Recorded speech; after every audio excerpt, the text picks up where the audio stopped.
Ассаламу алейкум туғандар. Назарыңыздарда қайрадан эле базар жок каналы. Бүгүн мен Бишкек шаарынын түндүк чыгышы Ленинский айылында турам. Ушул жерден бир сатылуучу үй бар экен. Ошол жөнүндө сиздерге маалымат берейин дегем. Биринчи эле сиздерге келүү жолун түшүндүрөйүн. Мен азыр Алматинка көчөсүнүн жээгинде турам. Бул көчө менен түз 9,5 км чыгып кетсеңиздер, Аламидин базарына бара аласыздар туғандар. А эгер объездныйга жетип, оң тарапка карай кетсеңиздер, Дордойго бара аласыздар. Дордойго чейинки аралык 5 км ушул жерден. Анан объездныйга жетип, сол тарапка кайрылсаңыздар, Ысыкөлгө кетип кала алат экенсиздер. Эми Аламидин базарынан бул жака 285 жана 333 маршруткалар келет. Аламидин базарынан түз эле түндүктү карай келе бересиздер. Алматинка көчөсү менен келип жатып, биринчи объезднойду көрө аласыздар. Объезднойдон өткөнүңүздөрдөн кийин Ленинский айылы башталат. Кайра эле келе бересиздер Алматинка көчөсү менен. Келип жатканыңыздарда оң тарапта София магазинин көрө аласыздар. София магазининин өйдө тарабында Виноградная көчөсү жайгашкан. Бул көчөнүн аты Виноградная. А эгер сиздер түз эле ушул көчө менен кетип калсаңыздар, түндүктү карай Кордойго бара аласыздар тугандар. Ал жакка карап кетпейсиздер. Виноградная көчөсү менен чыгышты карай бара бересиздер. 50-70 метр аралыкта сатылуучу үй жайгашкан. Лайктан басып, өз оюңузду комментарийге жазып турабыз тугандар. Азыр калган маалыматтарды видеонун жүрүшүндө берем. Алматинка көчөсүнөн чыгышты карай 50 метрдей басып да келип калдым. Келгениңиздерде бул жерден мындай кесилишти көрө аласыздар. Эки көчөнүн кесилишини. Ушул кесилиштен эле сол тарапка кайрылып, сол тараптагы үйлөрдү карап барганыңыздарда экинчи үй сатылат. Сатылуучу. Бүгүнкү чыгарыштагы сатылуучу үй ушул үй тугандар.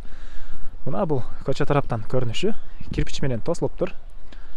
Көрүп турганыңыздардай ворота орнотулуптур. Анан жолго чейинки жерге мынтип стояшкада куюлуптур тугандар. Бул сатылуучу үйдөн сатылуучу үйгө жакын жерде мектеп, садик, мечиттер бар экен. Балдар жөө эле барып келишет дейт мектепке. Андан ары эми короосуна кирейин. Ушундай көрүп турганыңыздардай ворота орнотулган. Мына көчө тарапта да мындай бактар бар экен тугандар. Так. Бул сатылуучу үйдүн короосунун көрүнүшү. Жердин аянты 9 сотук документ боюнча, бирок фактически андан да көбүрөөк көрүнөт дейт. Азыр видеонун жүрүшүндө аны да байкайбыз. Алды тарабы монтип стояшка болгон. Өйдө тарабы навес экен. Анан үй жөнүндө айтсак, 120 квадрат метр, узун турасы 11,5 10,5 кирпич менен бүтүрүлгөн. Кызыл китеп, тех паспорт, документ боюнча баары жайында. Суу, свет бар экен. Газ деле бар. Канализация септикке куюлат. Анан отопление, котел менен иштейт тугандар. Мына ушундай көрүнүштү. Это фирменный сөзүбүз. Чыгыш тараптан мындай бир аз гүл эккенге, же болбосо кандайдыр жер жемшекенге да жер бар экен. Бул үйдүн чыгыш тараптан көрүнүшү. Тугандар, сиздерге биринчи эле болуп үйдүн ички тараптарыны, бөлмөлөрүнү көргөзөйүн. Андан соң короосуна чыгып, ал жакта мал сарай, летний кухня, тоокана жана башка маалыматтарды берем. Киргенде эле мына ушундай лестница орнотулган тугандар. Бул үйдүн тышкы тарабындагы эшик, бронированный эшик тугандар. Киргенде эле кухня жайгашкан. Мынакей. Узун турасы 3,5 6,5 экен. Чыгыш тараптан бир чоң пластик терезе орнотулуптур. Ички тараптан суу чыгарылып, раковина да орнотулуптур. Потолок пластика, пол ламинат экен. Дуалдары МДФ. Мына ушундай көрүнүштү. Айта кетчү нерсе, бул үйдөгү бардык мебелдер калат экен. Эми андан ары жана айткандай эле үйдө газ бар дедим, мына газовый плиталар турат.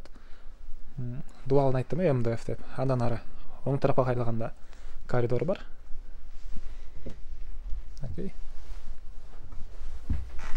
Бул коридордон бул жактагы бир эки бөлмөгө, анан түз кирсек залга жана бул жакта детский бөлмөгө өтүп кете алат экенбиз. Коридор өзү Uzun турасы 1,5 5. Дуалдар обой, потолок. Пластик екен. Бардық бөлмелердің бұл жақтағы полдары жығаштан болған пол туғандар. Бірінші болып сіздерге азыр бұл жақтағы мини зал деп қояды бе? Ушинтип телевизор отырып, телевизор көргенін үй бөлменен бөлме екен. Uzun турасы 3,5 4,5. Шығыш тараптан 2 пластик терезе орнатылған. Потолок, натяжный потолок.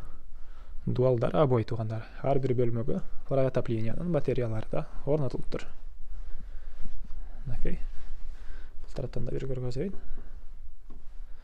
Дағы бір жыл ескерте кетейін. Бардық мебелдер қалады екен. Андан ары уштіле бөлмеден түз өткенде бұл жақта бір спальня бөлме жайғашқан. Uzun турасы 3,5 3,5. Дуалдар обой, потолок, натяжный потолок. Полы жығаштан болған пол, жана шығыш тараптан бір пластик терезе орнатылып тұр. Шундай көрінішті туғандар. Андан ары қайдале мини залға шығам. Коридорға шығып түз кіргенде бұл жақты коридор менен зал жайғашқан.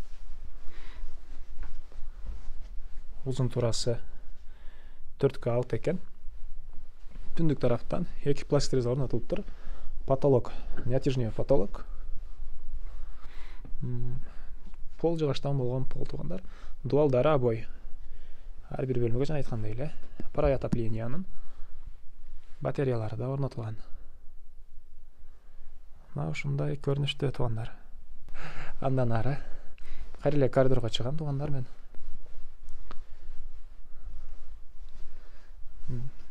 Бұл жақта детский бөлме жайғашқан. Кирип келгениңиздерде сол тарапта. Так. Бұл детский бөлме. Uzun турасы 3,5 3,5. Дуалдар обой. Батыш тараптан бері пластик терезе орнатылып тұр.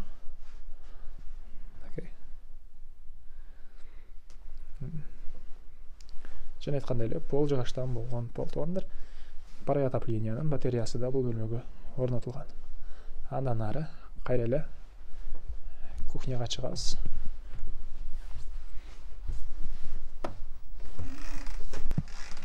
Так, мен кайра эле кухняға чыктым туғандар. Кайра эле деп. Беймакыр кулак бир аз тилдер ушинтип чалышып калыптыр. Эми киргенде сол тарапта бул жакта душ жайгашыптыр.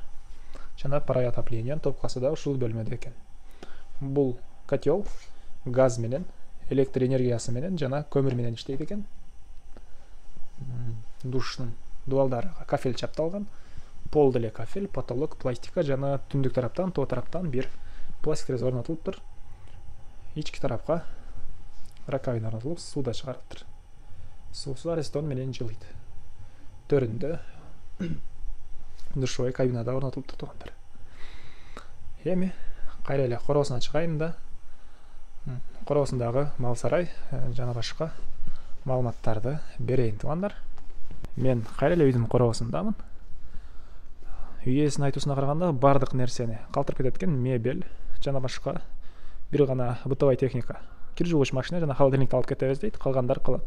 Ошондо бул тапчан деле сиздерге калат экен тугандар, мынакей. Да келип өзүңүздөр сүйлөшөсүздөр. Эми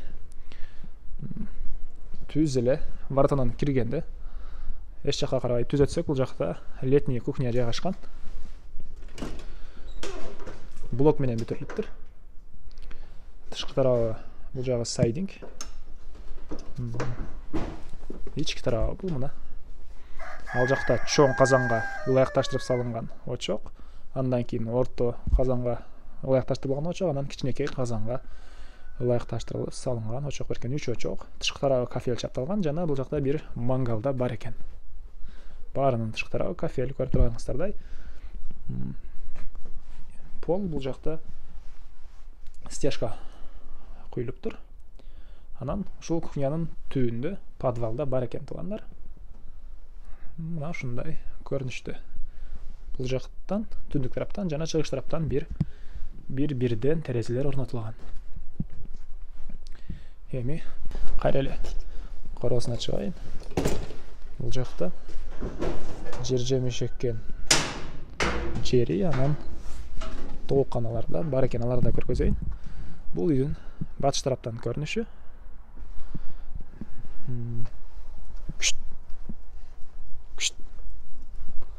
Бул жакта тоокана.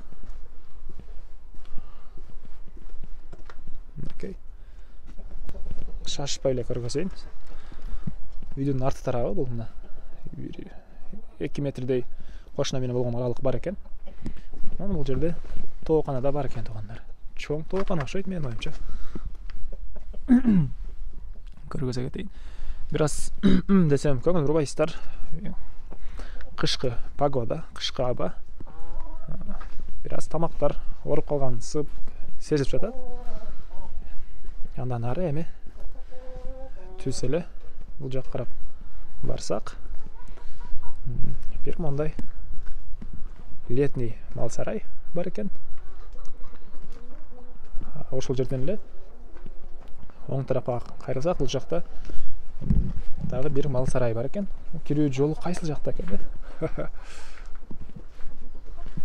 Кирүү жолун таппай койдум го. Үйеси жок болуп көргөзсөңүз ушундай да. Ал жакта окшойт менин оюмча. Үйесинин айтуусуна караганда 9 чоң буканы багалат экенсиздер, анан кичинекей бука болсо 10ду батырса болот дейт. Бул жакта тегеренте зымтор менен тосталдыр. Кирүү эшиги бул жакта экен туугандар. Андан ары мына бул үйдүн батыш тарабындагы жер жемиш эккенге жер, анан бактар да бар экен. Бул жакта сливалар, жаш бактар. Түндүк тарабында черешня багы жана башка бактар бар экен. Жана айттым эле, үйдүн жерин аянты документ боюнча 9 сотук, үй ээси фактически 11 сотуктай чыгат деп айттым. Мына чоң көрүнөт туугандар, көрүп турсаңыздар, байкаганыңыздар эле. Ал жакта ошондой чоң үйлөр, кухня, сарай, тоокана жана башкалардан, жана башка помещениялардан тышкары ушул жакта ушунча жер да бар экен. Эми эмне маалымат калды туугандар? Баарын эле айттым, документ боюнча тех паспорт баарын айттым. Бул үйдүн баасыны $49,000 деп атышат. Сүйлөшүүлөр болот. Ээсинин номерини экранга жана описанияга калтырам. Звонок кылып сүйлөшүп көрүңүздөр, сүйлөшүүлөр болот туугандар. Мынакей. Анан бизде Telegram группа бар. Ал үй жерде издесеңиз табылат. Ал жактан сиздер, эгер сизде сатылуучу үйүңүз болсо, ошол жака сүрөтүн жөнөтүп реклама кылсаңыздар болот. Эгер сиздер үй алуучу адам болсоңуздар, ошол жактан да карап көрсөңүздөр болот. Биздин YouTube каналдарда жок сатылуучу үйлөр ошол жакта кездешип калат туугандар. Бул үйдүн чыгыш тараптан көрүнүшү. Бул жерде жана айткандай эле гүл эккенге бир аз бош жер. Бул жерде жүзүм баг. Анан бул үйдүн чыгыш тараптан көрүнүшү.